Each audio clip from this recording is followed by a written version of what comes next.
шок болып отыр ғой. Үшеуіне қалай күшім жетті деп айтам да. Қазақтар слабый емес деймін.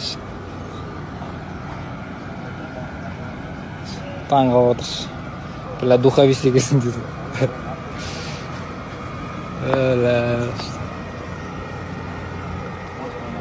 Ең басты мен қорқып кеттім жаңа.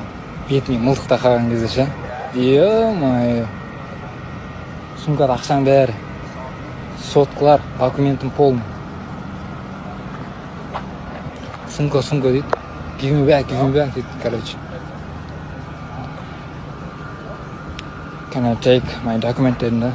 Паспортымды алып алдым. Сөйтсем, аналар жолыққа тартып жатыр. This guy, he's good.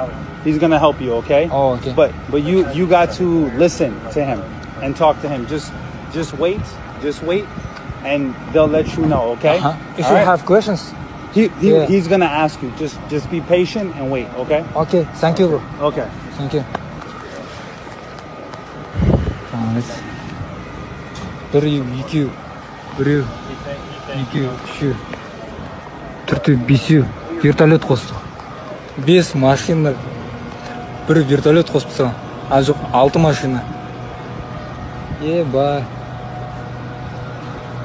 Жеге мынаяқтың полициялары действительно жұмыс істейді ше.